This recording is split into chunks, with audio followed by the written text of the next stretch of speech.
Professor Gerard is undertaken, and indeed from other work using nanoparticles of other types, including aluminium-based nanoparticles. There's lots of evidence now that this type of material, not always added as an adjuvant, but when entering the body, can also enter the brain.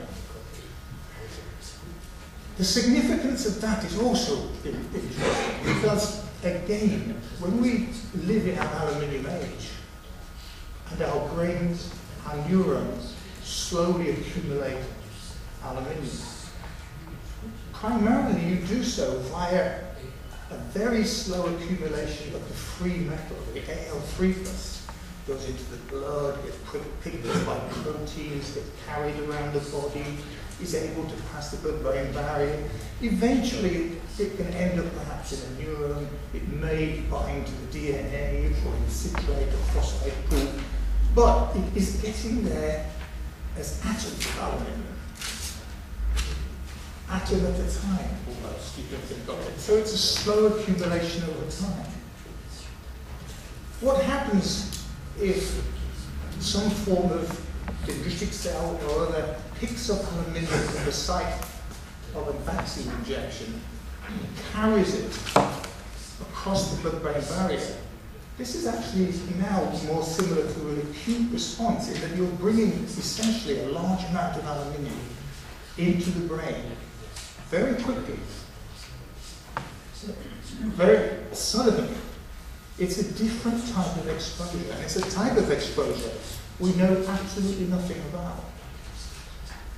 And bear in mind what happens when you put an aluminium adjuvant under the skin or into the muscle. You get a huge biological response.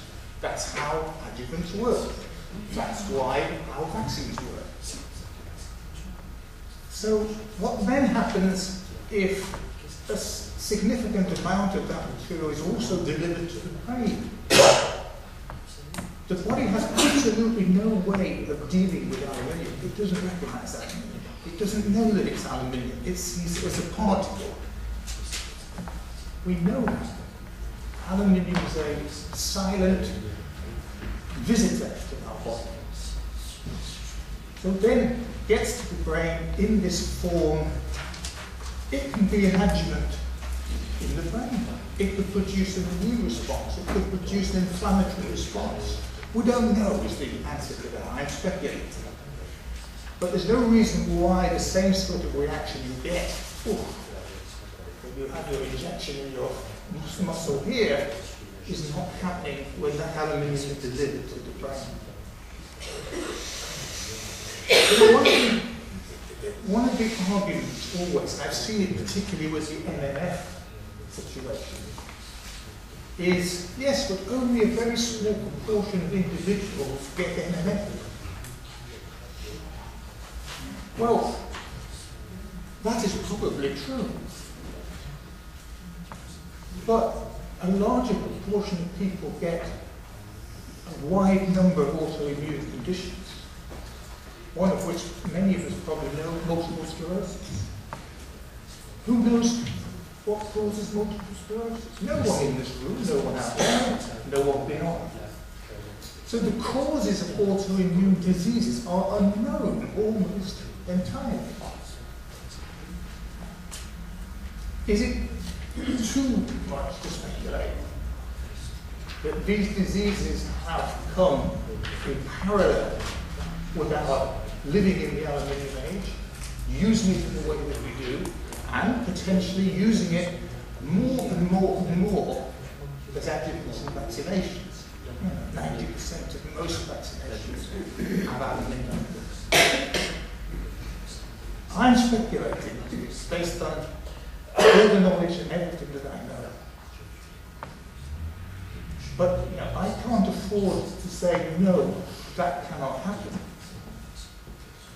And that's why I want to understand the biology of aluminium. That's why I would support research of this type that Professor Djepadi wants to do. I try to support work that everyone wants to do on aluminium, as long as it's sound, well-based, well organized, etc. We need to know this. because we don't know. Lack of knowledge does not mean that something is safe to use. That is what we're understanding now about aluminium. The more knowledge we have, the more we need to understand it so that we can use it safely. We cannot get aluminium out of our lives. We have to understand how to use it safely. Merci, thank you. Donc je vais, en fonction donc, de tous ces éléments de recherche, ça nous renvoie à beaucoup de questions. Ce manque de connaissances quand même sur un produit qui est hyper banal, qu'on voit de partout, avec la problématique aussi spécifique des vaccins, parce qu'il vient de dire que 80% des vaccins ont le sel d'aluminium. Nous en France, entre l'hépatite A, l'hépatite B, les vaccins sur tétanos, c'est les vaccins qui ont tous le sel d'aluminium.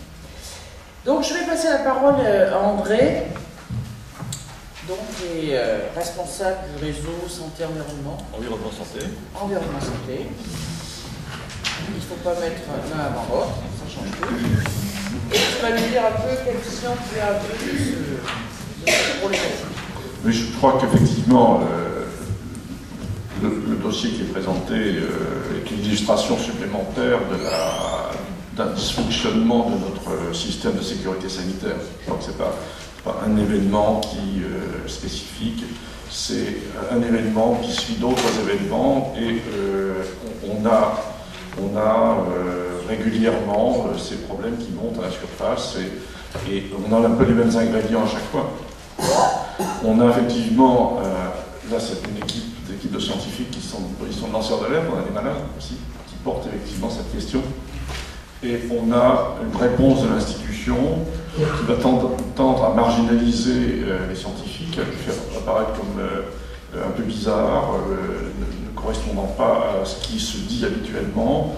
Et puis pour les malades, c'est très simple, on va psychiatriser la demande. Pour dire si effectivement ces gens pensent que c'est un événement qui est responsable de leur maladie, c'est parce qu'ils ne sont pas bien dans leur tête, et donc ça n'est pas un problème à traiter en soi. Je crois qu'on a de multiples exemples. Je crois qu'on est vraiment dans cette situation aujourd'hui où il faut refonder notre système de sécurité sanitaire. Et j'étais stupéfait, hein. Vraiment je pèse mes mots, de voir la réponse qu'a faite la directrice de l'INVS à ce sujet. Je veux dire, on a un institut qui s'appelle l'Institut de veille sanitaire, donc qui est là justement pour faire la veille sanitaire, qui est là pour repérer des événements nouveaux, qui est là pour stimuler la recherche, pour essayer de comprendre effectivement ces événements. Et on a là en face une institution qui est, pour le coup, autiste, et qui ne remplit pas le rôle qui lui est donné par la loi de 1998. Et parce que l'enjeu santé-environnement, de façon générale, est un enjeu qui est sous-estimé aujourd'hui. On le voit bien d'ailleurs dans la politique de santé, plus largement, ça dépasse d'ailleurs le système de sécurité sanitaire. On a un système de santé qui reste basé sur le soin, qui ne s'intéresse pas aux causes des maladies, qui a comme seule explication sur ces maladies chroniques, eh bien effectivement que c'est normal, c'est le vieillissement et donc circuler, il n'y a rien à voir. Alors qu'en fait, le constat aujourd'hui il est fait d'ailleurs au plus haut niveau, puisque l'OMS a tenu en septembre 2011 une conférence internationale à l'occasion de l'Assemblée générale de l'ONU qui a publié la déclaration de New York signée par les 193 chefs d'État, qui dit qu'il y a une épidémie de maladies chroniques dans le monde. Voilà. Ce constat a été fait. Alors après, on peut discuter sur la nature des constats, et il y a beaucoup de choses à dire, mais au moins ce constat est fait au niveau international. La France l'a signé, bien évidemment, mais est-ce que vous avez entendu une suite à cette déclaration de New York? Absolument rien. On signe une déclaration où on dit il y a une épidémie de maladies chroniques dans le monde, et donc cette épidémie, elle existe aussi en France, eh bien nous n'avons aucune suite. Il y avait eu un comité préparatoire en France qui n'a pas eu de suite aujourd'hui, un an après, malgré un certain nombre de demandes. Et donc on a vraiment un enjeu là, de refonder le système de sécurité sanitaire, plus largement le système de santé, à partir de la question qui doit se poser en permanence, savoir quelles sont les causes de ces pathologies. Alors,